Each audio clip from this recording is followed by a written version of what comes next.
నశించిన దానిని వెదకి రక్షించిన దేవుని నామంలో మీ అందరికీ నా వందనాలు. కొరింథీయులకు రాసిన మొదటి పత్రిక 1వ అధ్యాయము 18వ వచనమును ధ్యానించుకుందాం.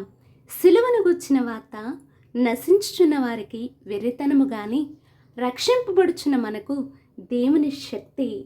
లోకపాపములు మోసుకొని పోవు దేవుని గొర్రెపిల్లగా మన ప్రభువు రక్షకుడైన యేసుక్రీస్తు సిలువ మరణం ద్వారానే మనలను ప్రతి పాపము నుండి ఆయన విమోచించారని విశ్వాసముతో అంగీకరించిన మనందరికీ సిలువ దేవుని శక్తి.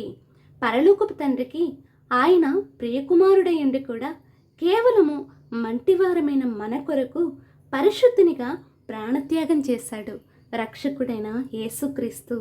ఎలాగంటే మన అతిక్రమ క్రియలను బట్టి అతడు గాయపరచబడ్డాడు, మన దోషములను బట్టి ఆయన నలగగొట్టబడ్డాడు. మనందరము గొర్రెల వలె త్రోవ తప్పిపోయాం. మనలో ప్రతి ఒక్కరూ తమకిష్టమైన త్రోవలకు తొలగిపోయారు.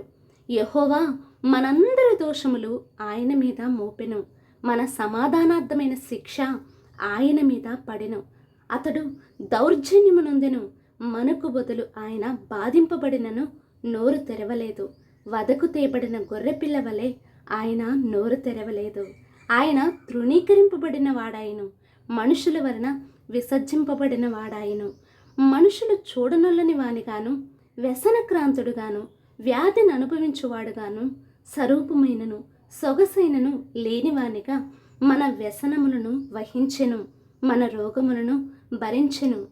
దేవునిపై మన తిరుగుబాటుకు ప్రతిగా ఆయన పొందిన దెబ్బల చేత మనకు స్వస్థత కలుగుతోంది. అన్యాయపు తీర్పు పొందిన వాడై ఆయన కొనిపోబడెను.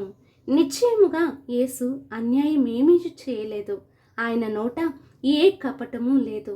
నిజముగా ఈ సువార్త నశించుచున్న వారికి వెర్రితనమే. ఎందుకంటే ఆయన నలగొట్టుటకు దేవునికి ఇష్టమాయను. ఆయన దీర్ఘాయుష్మంతుడగుటకు తన్ను తానే అపరాధ పరిహారార్థ బలిగా దేవుని ఉద్దేశము సఫలము చేసెను. నీతిమంతునిగా జనుల దోషములను భరించి ఆయనకున్న అనుభవ జ్ఞానము చేత అనేకులను నిర్దోషులుగా చేసెను. గనుక తనకు కలిగిన వేదనను చూసి తృప్తి పొందెను. మరణం పొందునంతగా మన కొరకు ఆయన ప్రాణము ధారపోసెను. కాబట్టి మన అపరాధముల చేత మనము చచ్చిన వారమై ఉండినప్పుడు కూడా ఆయన మన ఎడల చూపిన తన మహాప్రేమ చేత మనలను క్రీస్తుతో కూడా బ్రతికించిన దేవునికి ఎల్లప్పుడూ విధేయులమై మనకు అన్ని విషయముల్లో మాదిరించిపోయిన యేసుక్రీస్తును పోలి జీవింతుముగాక. ఆమేన్.